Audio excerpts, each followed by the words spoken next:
Hello everyone, welcome to Texture Cam. आज हम लोग बात करने जा रहे हैं आईआईटी 2023 के क्वेश्चन पेपर के डिस्कशन के बारे में। आईआईटी 2024 और 2025 के डिस्कशन हम लोग पहले ही कर चुके हैं। 2023 का डिस्कशन करेंगे और इसी तरह हम डाई डाउन करते रहेंगे नीचे नीचे और सारे पेपर्स को हम लोग डिस्कस कर देंगे। तो होपफुली तुम लोग पेपर्स को लगा रहे होगे और किसी भी निगेटिविटी से अभी दूर रहोगे। ज़्यादा सोचो मत, पहले पेपर को दो, आईआईटी का पेपर दो और नेक्स्ट का लिंक यार जिसके पास जल्दी से जल्दी पहुंच जाए प्लीज मेरे को भेजना। हम लोग नेक्स्ट के पेपर भी डिस्कस करने की कोशिश करूंगा। आई एम नॉट कमिटिंग कि मैं कर दूंगा, लेकिन I will try my best. तो स्ट्रेट अवे क्वेश्चन पे चलते हैं। This paper is even more simpler than the 2024 paper मेरे हिसाब से।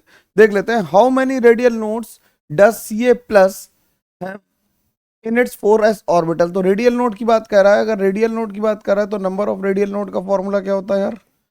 नंबर ऑफ रेडियल नोड्स का जो फॉर्मूला होता है वो होता है n-l-1। तो for 4s electro orbital, 4s orbital के लिए कितने हो जाएंगे रेडियल नोड? बताओ भाई, ये तो आसान सवाल है। 4-0-1। अगर तुम्हें फॉर्मूला ही नहीं आता है तब बात अलग है, अदरवाइज आंसर इजी है ना। अगला देखो, कह रहा है कि amongst O2, O2, N2, F2 and B2, हमसे पूछ रहा है which molecule does will be attracted by external magnetic field. अब जो एक्सटर्नल फील्ड में अट्रैक्ट होते हैं वो क्या होते हैं? पैरामैग्नेटिक सब्सटेंसेस होते हैं। पैरामैग्नेटिक सब्सटेंस, भाई कंसेप्ट भी सीखते चलो ना। पैरामैग्नेटिक सब्सटेंसेस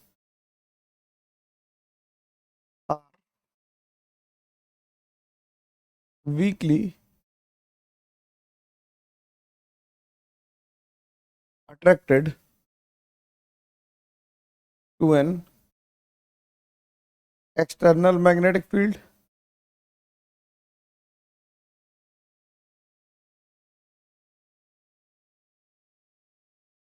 ठीक, and diamagnetic substances, diamagnetic substances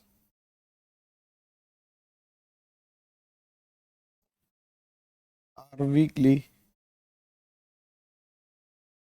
repelled to an या by an external magnetic field.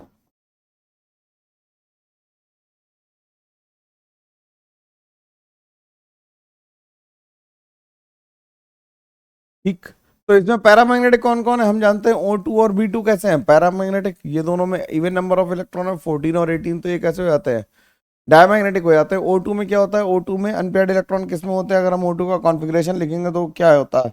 Pi star 2px equal to pi star 2py में क्या होता है? एक एक इलेक्ट्रॉन होता है। तो ये क्या हो जाता है? ये पैरामैग्नेटिक हो जाता है। और B2 में भी पाई 2px equal to pi 2py में भी एक एक इलेक्ट्रॉन होता है इसमें भी। तो ये भी कैसा हो जाता है? पैरामैग्नेटिक। तो जो पैरामैग्नेटिक है वही अपना आंसर हो जाएगा। तो आंसर अपना ए आ जाएगा। ठीक है ना। अगले सवाल को देखते हैं। कह रहा what is the smallest PPP bond angle in the highly reactive allotrope of phosphorus. अब फॉस्फोरस का हाईली रिएक्टिव एलोट्रोप जो होता है वो व्हाइट फॉस्फोरस होता है, और व्हाइट फॉस्फोरस का जो बॉन्ड एंगल है वो 60 डिग्री होता है। तो आंसर ये आ जाएगा। और इसका बॉन्ड एंगल कितना है? 60 डिग्री है। ठीक है ना। अगला सवाल देखते हैं। अगला कह रहा which of the following is an ore of iron. तो सिडेराइट का formula Fe carbonate, bauxite is Al2O3, malachite is calcium sorry copper carbonate and copper oxide, copper hydroxide. ठीक, और क्वार्ट्ज होता है SiO2। तो आयरन किस में है? ए में है। आसानी से तुम्हें फॉर्मूले याद होंगे तो सवाल लग जाएगा। कह रहा which parameters plotted in Ellingham diagram. Ellingham diagram metallurgy में यूज होता है। अगर तुमने मेंस पढ़ा है तो मेटलर्जी में ये नहीं पढ़ा होगा। तो उसमें हम क्या करते हैं? Delta G of reaction versus temperature के बीच में ग्राफ प्लॉट करते हैं, और एक प्लॉट ले लेते हैं हम लोग किसके इसके बीच में, C+O2। ये तीन रिएक्शन लिखते हैं। C+O2 give CO। ठीक, एक पहली रिएक्शन ये होती है। दूसरी रिएक्शन होती है C+O2 गिव CO2। और इनके लिए लाइंस बनी होती हैं अलग अलग टेम्परेचर पे, किस किस टेम्परेचर पे मेटल के साथ बनी होती है। और CO+O2 गिव CO2 इस तरह के। और इसमें मेटल के साथ इस तरह की लाइंस बनी होती हैं अलग अलग। ठीक, तो कौन से मेटल पे कहाँ पे ये टच करेगा उसे देखते हैं। तो डेल्टा G0 और T के बीच में लाइन होती है। अगला कह रहा which of the following compound will not undergo Finkelstein reaction with NaI in via SN2 पाथ। अब SN2 किसमें नहीं होगी? SN2 इसमें तो ये बेंजाइलिक है, बेंजाइलिक है इसमें, तो SN2 बढ़िया से होगी, तो ये आंसर नहीं हो सकता। ये फिनाइलिक है, मतलब इसमें हेलो बेंजीन है ये सीधे सीधे, तो इसमें पाई बॉन्ड क्या है? रेजोनेंस पाई बॉन्ड करेक्टर है इसमें, रेजोनेंस की वजह से, और पाई बॉन्ड करेक्टर की वजह से क्या होगा? SN2 पॉसिबल नहीं होगी। और इस ब्रोमीन में भी पाई बॉन्ड करेक्टर पॉसिबल है, तो इसमें भी SN2 नहीं होगी, इसमें हो जाएगी। तो आंसर क्या आ जाएगा? 2 और 3 आ जाएगा। आसानी से आ पा रहा है भाई सवाल, बिल्कुल। सवाल मतलब तुम अगर पेपर उठा के भर देख लोगे तब भी सवाल लग जाएगा, है ना। अगला कह रहा है which one amongst the following is most efficient way for synthesising n propyl benzene. अब पहली रिएक्शन कौन सी है? पहली रिएक्शन है Friedel Crafts acylation, Friedel Crafts acylation है ये, followed by Wolff Kishner, followed by Wolff Kishner, Wolff Kishner reduction. तो पहली रिएक्शन हम क्या लिखेंगे? बेंजीन से बन जाएगा C डबल बॉन्ड हो, यहाँ आ जाएगा CH2, यहाँ आ जाएगा CH3, और इसकी फिर NH2 या N2H4 ही लिख देता हूँ डायरेक्टली। N2H4 और KOH के साथ जब इसे हीट करेंगे तो इससे नॉर्मल प्रोपाइल बेंजीन बन जाएगी। बन गई, ठीक। जब एनाइड्रस AlCl3 ले तो फ्रीडल क्राफ्ट एल्काइलेशन होगा, एल्काइलेशन होगा तो कार्बोकेटाइन बनेगा, कार्बोकेटाइन बनेगा तो रीअरेंजमेंट होगा, कार्बोकेटाइन बनेगा तो क्या होगा? रीअरेंजमेंट होगा, और रीअरेंजमेंट होगा यार तो क्या होगा? तो ये आइसोप्रोपाइल बन जाएगी, इसे हम क्या कहेंगे? क्यूमीन कहेंगे, ठीक। ऐसे ही जब इसमें ऑक्सीजन का lone pair H plus attack करेगा तो कार्बोकेटाइन कहाँ बनेगा? कार्बोकेटाइन 1 डिग्री पे बनेगा, फिर ये हाइड्राइड शिफ्ट लेगा, ये भी क्या बना देगा? आइसोप्रोपाइल बेंजीन ही बनाएगा, तो इससे भी क्यूमीन ही बनेगी। और इसमें H प्लस अटैक करेगा तो एल्कीन पे जब H प्लस अटैक करता तो क्या बनाएगा? तो इससे भी कार्बोकेटाइन बनेगा, तो और इससे बेंजीन की रिएक्शन होगी तो इससे भी क्यूमीन बनेगी। तो बाकी तीनों से क्यूमीन बन रही है, केवल पहले ऑप्शन से ही हमारी क्या बन रही है? हमारी आइसो नॉर्मल प्रोपाइल बेंजीन बन रही, तो आंसर अपना A मार्क कर देंगे। अगला सवाल कह रहा which among the following is a chiral compound. Chiral compound कौन सा है? अब इसमें देखो यहाँ पे दो CH3 लगे हुए हैं, और इधर से दोनों तरफ से चेन सेम आ रही है, तो ये तो है कायरल हो गया। इसमें एक ही कायरल कार्बन है, तो ये तो कायरल हो गया, कोई सिमेट्री नहीं। वैसे सिमेट्री देखेंगे इसमें, अगर तुम इसे कायरल देख रहे हो तो इधर से और इधर से चेन सेम आ रही है, तो बेसिकली ये भी कैसा है? ये भी कायरल है। कैसा है? कायरल है, क्योंकि दोनों तरफ से चेन सेम आ रही है, और इसमें ये कायरल हो जाएगा क्योंकि दोनों तरफ से चेन अलग अलग आ रही। तो 2 और 4 कायरल हो गए, तो आंसर आ गया A। आसानी से आ पा रहा है, कोई परेशानी इसमें नहीं आ रही है। अब अगला सवाल देख लो। अगला सवाल देखो हमारे पास पूछ रहा है क्या? अगला सवाल हमसे कह रहा है कि which among the following is not base present in RNA। RNA में कौन होता है? DNA में क्या होता है? DNA में क्या होता है? DNA में होता है ATGC, याद आ रहा? एडेनिन, थाइमिन, ग्वानिन और साइटोसिन। और RNA में होता है क्या? AUGC, इसमें यूरेसिल होता है। तो ये हो गया साइटोसिन। फॉर्मूले तुम्हें याद होंगे तो आसानी से हो जाएगा। ये साइटोसिन हो गया, ये ग्वानिन है, ठीक।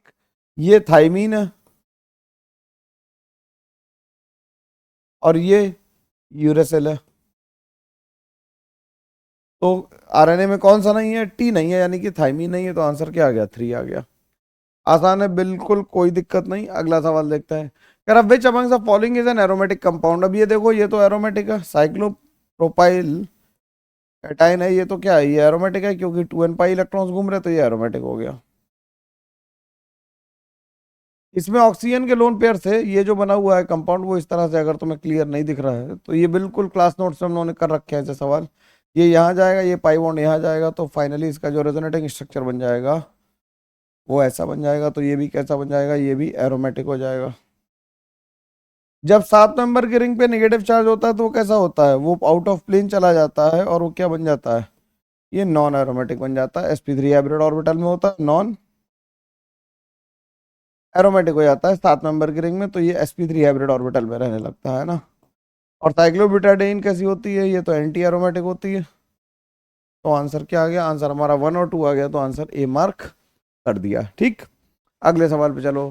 भाई it is harder to compress liquid and solid relative to gases. अब भाई सॉलिड और लिक्विड में क्या होंगे कि जो मॉलिक्यूल्स हैं वो पहले से ही आपस में बहुत पास है, उन्हें फर्दर कंप्रेस करना बहुत मुश्किल है, तो आंसर इसका भी ए ही हो जाएगा। और इलेक्ट्रॉनिक अट्रैक्शन वाले की तो बात करने से कोई फायदा है नहीं।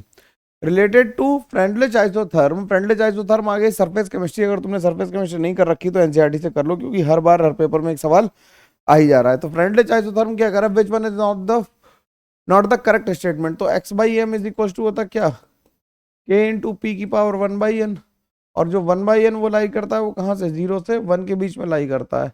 तो over a wide range of pressure, नहीं लिमिटेड रेंज ऑफ प्रेशर पे ये लाई करता है। तो पहला स्टेटमेंट ही गलत हो जाएगा, तो यही आंसर हो जाएगा, 0 से 1 तक लाई करती है।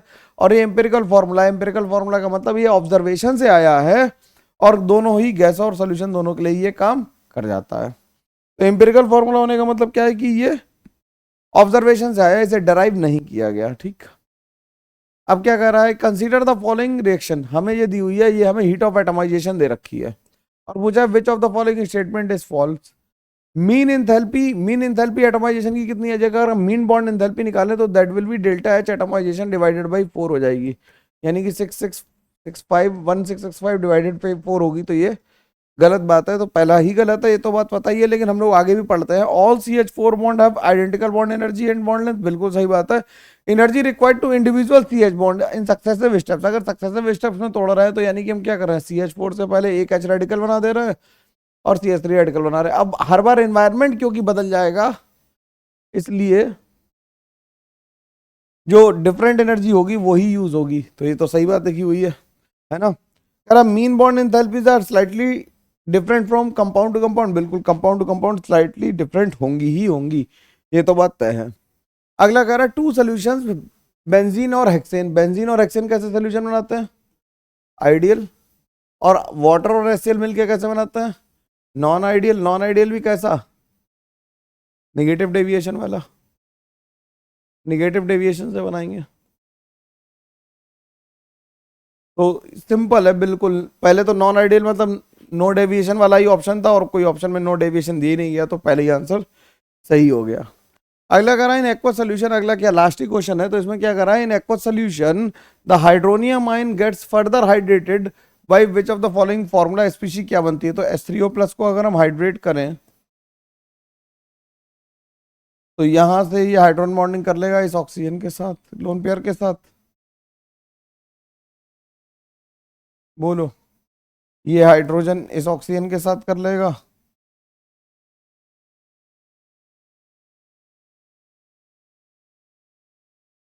और ये ऑक्सीजन इस हाइड्रोजन के साथ कर लेगा। तो कितने हो गए, H कितने हो गए, 1 2 3 4 5 6 7 8 9 H हो गए, तो H9 आ गया, और O कितने हो गए, O4 आ गया, और एक प्लस आ गया, तो आंसर इसका भी 1 आ गया। ये ड्राइंग बना के आसानी से देखी जा सकती है। तो इस तरह से हम लोगों ने क्या किया कि ये पेपर कुछ ज़्यादा ही सरल था, इसलिए बिल्कुल ही समय नहीं लगा इसे करने में, और हम लोगों ने ये पेपर भी डिस्कस करके बात को समाप्त किया। ठीक है, तो ये IIT 2023 का ही पेपर पूरा डिस्कस हो गया। अगले वीडियो में मिलते हैं, तब तक के लिए thank you very much, take care, bye bye, ध्यान रखो, लेकिन चैनल को लाइक शेयर सब्सक्राइब करना मत भूलना, और जूनियर्स को जरूर बताना जाने से पहले। ठीक है, चलो बाय बाय।